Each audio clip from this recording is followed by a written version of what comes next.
we go. All right.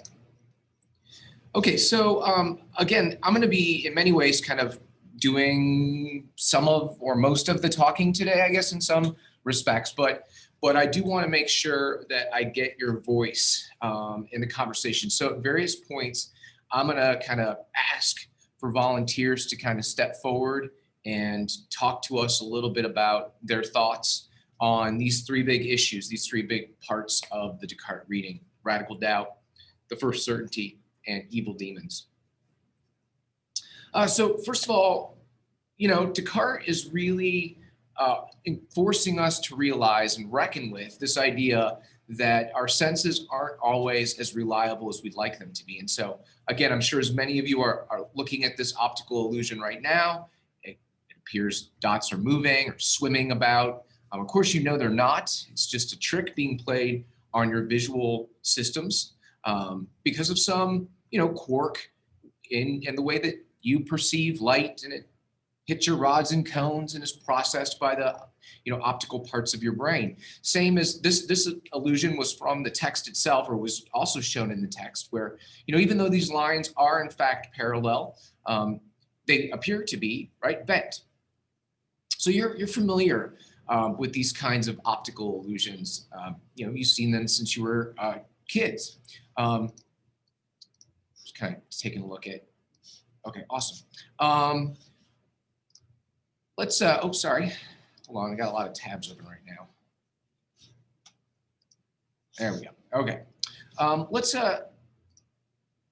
remember this good old one. Remember this, the dress? You know, did you see it gold? Did you see it blue? You know, God, how old were you guys when this hit? Was this like, this was like 4 years ago? Were you, you know, what, 7th grade, 8th grade when this was all the rage? And like, I swear, every passing period, you know, this was all the students could talk about. Again, just a quirk, a phenomenon of the way we process visual information. Let's take a look at this little vision test. So I'm going to ask you to just follow along, follow the directions here, and see if you can come up with the right number. You're going to be looking to see how many times the folks in white shirts pass the basketball. Here we go. Count how many times the players wearing white pass the basketball.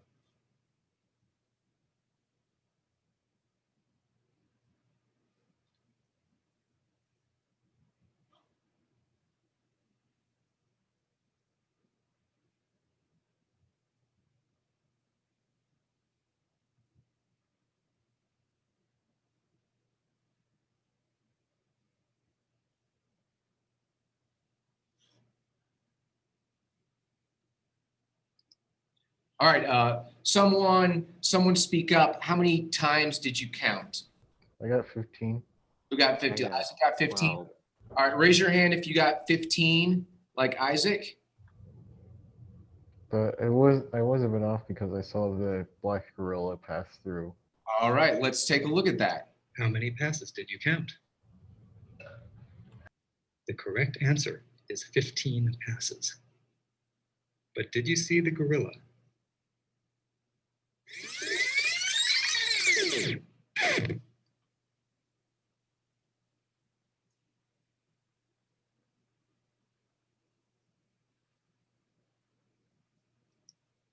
This video is from research by Daniel Simons and Christopher Chabris and is copyrighted. It is available for use in talks, training, and teaching on DVDs from VisCog Productions. All right. So maybe more. Oh, sorry, I won't pause this guy. Maybe you'd seen this before, and so maybe you were expecting this, but when you show this to folks, regular human beings that have never seen this before, it is quite often the case they never notice the gorilla, right? And this is a phenomenon called selective attention.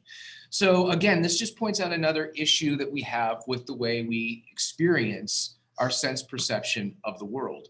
And we run into these issues all the time. And I'm going to show you another interesting example of this. So let's take a look. Count how many times the players wear. There we go. All right, so take a look at this one. And this one's mostly going to be about auditory illusions, although there is a visual component to it as well. Let's check this out. At any one moment, We are being bombarded by sensory information. Our brains do a remarkable job of making sense of it all. It seems easy enough to separate the sounds we hear from the sights we see. But there is one illusion that reveals this isn't always the case. Ba, ba, ba, Have a look at this. ba, What do you hear? ba, ba, ba, ba, ba, ba, But look what happens when we change the picture. ba, ba, ba, ba, ba, ba, ba. And yet, the sound hasn't changed. In every clip, you are only ever hearing bar with a B. Ba, ba, ba, It's an illusion known as the McGurk effect. ba, Take another look. ba, Concentrate first on the right of the screen. ba, Now to the left of the screen. ba, The illusion occurs because what you are seeing clashes with what you are hearing. ba. In the illusion, what we see overrides what we hear. So the mouth movements we see as we look at a face can actually influence what we believe we're hearing. If we close our eyes, we actually hear the sound as it is. If we open our eyes, we actually see how the mouth movements can influence what we're hearing. Ba, ba, ba. It's a bizarre effect. Remember, the only sound you're hearing is bar with a B. So more evidence to point us in the direction of some skepticism about our sensory experiences of the world around us. So enter Descartes, living between the years of 1596 and 1650, someone that we would refer to as a polymath, meaning someone who is adept and interested in a lot of different areas of investigation. Most famously, right, a mathematician responsible for, contributions to analytic geometry, and in many cases, people credit him with sort of helping with the foundations of calculus, being an inspiration for the foundations of calculus. The Cartesian plane that you use in graphing, named after him. And then within the world of philosophy, he is renowned as sort of the father of modern philosophy, and specifically the founder or the father of this idea of the method of doubt. And his doubt is an interesting kind. It's this idea of global or radical doubt. So let's talk about that really quickly. Does anyone feel comfortable raising their hand, stepping in and talking to us about Descartes' method of doubt? What was that all about?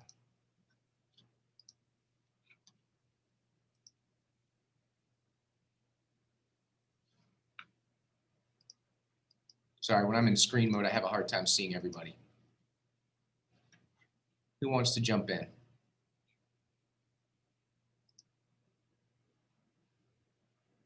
Can you repeat the question real quick, Mr. Hudson?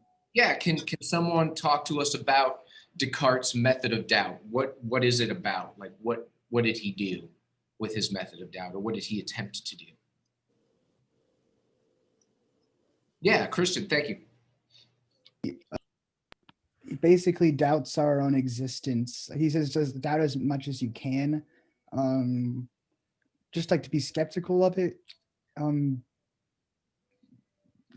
It's like hard to explain because it seems so ridiculous reading that last night and being like, oh, wow, like, how do I know I actually exist? And he was trying to use reason to come to that conclusion. Okay. What was he doubting? At least in the beginning, what was he doubting? One of them was that like a demon was forcing him to think he existed or see. I need to review that in my head, but something like that. No, you're good. You're on the right track. Can anyone help? What was Descartes doubting, at least in the beginning? What is so radical or global about his doubt? What made it perhaps counterintuitive for most of us to think about. Was there doubting what we know? Okay, Isaac, yes, he was doubting what we know, for sure. That's certainly part of it. He was doubting everything, right? That's what makes it universal or global or radical skepticism or doubt. He decided basically to take every single piece of knowledge, every single assumption that he had about the world around him, and cast it into doubt, right? And he did this for some, pretty good reasons, right? He had evidence of the corruption of the senses. There were optical illusions back in Descartes' time, right? There were times when people thought they heard something that they didn't actually hear. He had evidence for the corruption of memories, right? And you have this as well. You and a friend may experience the exact same series of events. And, days, weeks, months, or years later, you may have different recollections of what in fact happened, who said what, who was responsible for what, right? These are all corruptions of our memories. And he had evidence to doubt from the fact that we dream. I don't know if any of you are lucid dreamers. I happen to be a lucid dreamer. I think it is linked to some drugs that I took after college. They weren't recreational drugs. They were drugs that I took for Peace Corps for anti-malaria reasons. But at any rate, one of the side effects that they had was apparently that you become a lucid dreamer. And you may have woken up from a dream only to realize that you're actually still in a dream, right? A dream within a dream. Or you may be the kind of lucid dreamer that when you wake up, it's hard for a moment for you to distinguish between a dream and reality. And then he also had evidence that there are those that walk among us that have delusions, right? That actually perceive the world for a variety of reasons to be different than what the majority of us would say it is. And so all of this for Descartes equaled reasons to doubt knowledge from experience, okay? And so he wanted to find a way to find a solid structure to pin his knowledge on. So he thought, okay, well, at least we have reason. And this, Christian, is where the demon comes in, okay? What is the demon? What purpose is the demon serving for Descartes? Can anyone talk to us a little bit about that? Why did Descartes invoke this demon as he was trying to think about skepticism and doubt? Elias, yeah, go for it. Yeah, so like questioning something, it's kind of, when I read it, it was more like it's easier to like kind of reflect back, like, am I going to doubt something? So he kind of like imagined there was this demon that was like of deception and could deceive the perception. So it was kind of saying he will kind of like see something and ask himself, so this demon, evil force, is it trying to deceive me? And since the answer is mostly yes, then that allows him to be like, okay, I'm going to doubt it. Kind of. Okay, excellent. So he uses the demon as, no pun intended, but sort of a devil's advocate, right? So no matter what he tries to put forward in terms of knowledge, he uses the demon as a test to see whether or not he can believe it. And that's true. That's great, Elias. But there's another layer to it, right? Which is that he wanted to doubt things that he would have had trouble doubting unless he assumed that the world as he knew it, at its very fabric and core, was in fact a delusion, right? So things like mathematical truths, things like cause and effect, right? Things like the material substance of the world around us. He wanted to use this demon to hypothesize that even things like mathematical truths, like that 2 + 2 = 4, could in fact be a delusion. That if there was this omnipotent being that was malicious, that wanted to convince us that 2 + 2 = 4, when in fact it's really 5 or 10 or 100,000, right? That the demon could do that. And so he used it to sort of question the very nature of reason itself, right? And that is why he brought this demon into existence, right? He wanted this to be able to be as radical a set of doubts as possible. If you've seen The Matrix, right, you might see how the directors and the writers of the movie The Matrix played upon Descartes' philosophy here, with this idea that there is, in this case with the movie Matrix, spoiler alert, but an algorithm or a set of computer programs that have grown so powerful that they have in fact sort of enslaved humanity, but humanity doesn't even know it's enslaved because these computers are just pumping in information into the human brains, causing them to think that they're waking up and going to work and brushing their teeth and having dinner with their families, right? And going on dates with their significant others, when in fact, they're not. So this is the nature of the radical doubt that Descartes introduces for us and the reasons that he has for them, okay? We want to be really careful though when we think about Descartes, right? Descartes, and this gets back to sort of the first lesson on this and why we're going to kind of leave skepticism to the side in many ways in this conversation, in this unit. Descartes wasn't trying to leave us in a spot where we, as Christians said, couldn't like know if we were really alive or whether we really existed or not. That was not Descartes' end goal. He didn't want to take us to this place of radical doubt and leave us there. He wanted to use this radical doubt as a way for us to help build or construct a firm foundation of knowledge about the world around us. And this is at the heart of the rationalist experience, right? The rationalist project. They want you to build the foundation of what you call knowledge on pure reason, not things that come from the faulty observations you have about the world around you, but from pure analytical reason. And so he tried to empty all the corrupted knowledge out, and he was hoping to preserve real objective truths. Okay, that's what he's going for here. All right, that's important to know. All right, who can talk to us about the cogito, AKA Descartes' first certainty?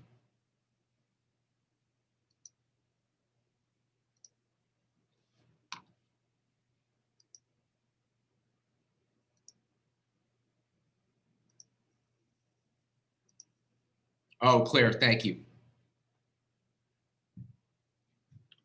Okay, so the cogito, even though he reworded it, is the idea that I think, therefore I am, even though he ended up rewording that.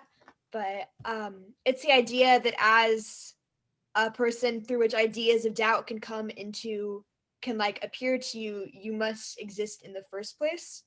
I'd like heard this before, but I thought it was really interesting, this like in the way they put it in this text, that even in the act of doubting if something is real, you know that there are thoughts there, there's something doubting something, so therefore there has to be existence.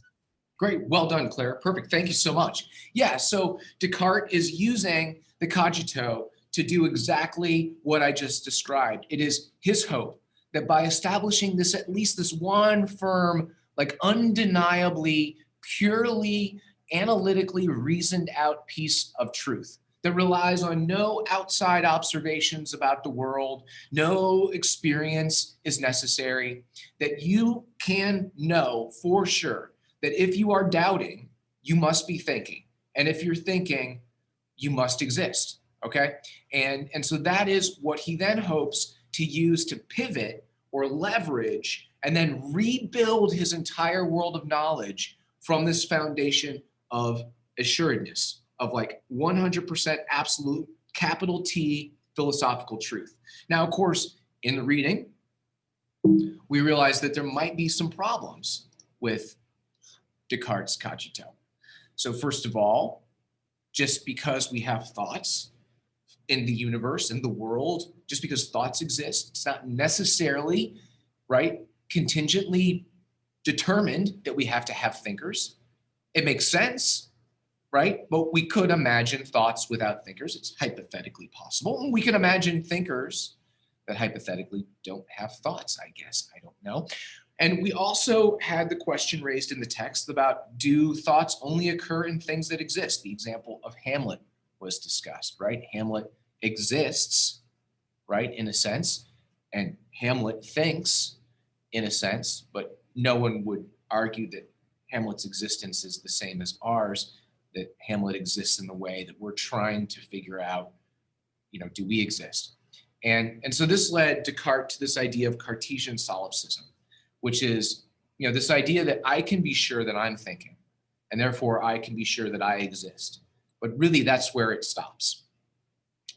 Well, actually, for Descartes, it doesn't stop there. But for right now, his argument it stops there, right? Because I can't know for sure that you exist, right? Okay. Okay, so this is where Descartes decides to really blow the lid off things and take it from the first certainty, I think I exist, and decides to then prove a whole bunch of other stuff exists. But how's he going to do that? He's only going to be able to do that if he has God to help him. And so in this little Descartes bonus episode, I'm gonna take you through Descartes' proof of God's existence. So if atheists out there, I'm sorry, but by the end of this lesson, you're going to have no choice. You're going to have to believe in God. I mean, Descartes is going to prove it. Those of you that are agnostics out there and you've been like, oh, I don't know, maybe God exists, maybe it does. Don't worry. By the end of this slam dunk evidence, God exists. Those of you that are already believers, well, now when somebody asks you, if you think God, prove it, well, you'll be able to say, okay, here you go. 400 years ago, my bro Descartes, here's what he did. Okay, here it comes. You ready? Well, first of all, let me ask the class, does anyone already know Descartes' ontological argument for the proof of God's existence? There might be some precocious folks out there that already know this. Well, I'm scrolling. Okay, I'm getting some shakes of the head. Nobody wants to take a stab at it. Okay, here we go. Premise number one, God is the most perfect thing in existence. Okay, that's Descartes' first assertion. Like the notion of God, the idea of God is the most perfect thing. Second premise, things that exist are more perfect than things that don't exist. So like an actual sandwich that exists is more perfect than a sandwich that doesn't exist. A $100 bill that exists in your hands is more perfect than a $100 bill that doesn't exist. So things that exist are more perfect than things that don't exist. So there we go, slam dunk. God must exist. It is the most perfect thing in the universe. Existing is much more perfect than not existing. So there we go, we have God. How'd I do, Tristan? You convinced? Charlotte? Slam dunk, right? Zora? That's right, I got everybody. Okay, of course not, right? There's some serious problems with Descartes' proof of God's existence. There's some serious critiques we could have of this proof. And for fun, for giggles, if anyone wants to research some of those critiques and talk with us next time about how we might find some flaws with Descartes' ontological proof, I'd love to hear it. Okay, there we go. Facepalm. So here we go, rationalism, wrapping it up. Okay, we have reason to doubt knowledge derived from our senses and our subjective experiences of the world, right? We all know people suffered from delusions. We all know we have poor perceptions of reality around us. We all know that our senses are limited in terms of the kinds of information they can obtain. We have reason to trust sound reasoning though, right? We have reason to believe that we can use our minds to ascertain truth in the sense, in the way that we do in math. So therefore, evidence from pure reasoning has to be the best way to support our knowledge. We do not want to argue the truth of the world by saying, it's what I saw. Okay, maybe you did, maybe you didn't. It's what I heard. Okay, maybe it is, maybe it isn't. It's what I saw, I smelled, I felt, I experienced. Okay, maybe you did, maybe you didn't. But if we can use pure reason, then we can be sure about the things we know about the world. And so we're going to see this most directly applied in subjects like mathematics, ethics, and religion as we go through our exploration in TOK. All right, let's take a look at this philosopher of maths explain how these subject areas are linked together. So I think it might be helpful to think about it to illustrate what I'm talking about, to consider how the relationship between mathematics on the one hand and the empirical sciences on the other hand has developed. So in ancient Greece, mathematics was considered the highest form of knowledge about eternal forms, and so it was, as it were, eternal truths that mathematics embodies. Whereas the empirical world was a world of mere opinion, we could only form beliefs about the empirical world, but we could never have actual knowledge about the empirical world. So mathematics and the empirical world were very, very far removed from one another. And that changed during the times of the scientific revolution, when Galileo coined the term of mathematics being the language of the book of nature. So all of a sudden, science and mathematics became two sides of the same project, as it were. And then later on again, the fortunes of mathematics got a lot worse. So during empiricist times in the 19th century, mathematics was only considered a tool for the empirical sciences, and only empirical knowledge was considered well-grounded knowledge. And today we're at a point where mathematical reality sort of exists independently of our empirical reality, and there are intersections in the area of applied mathematics, but there's also a large part of mathematics that is completely independent from the empirical world. And we use that part of mathematics, we use this idea of mathematics as this unified whole where all truths are fully determinate.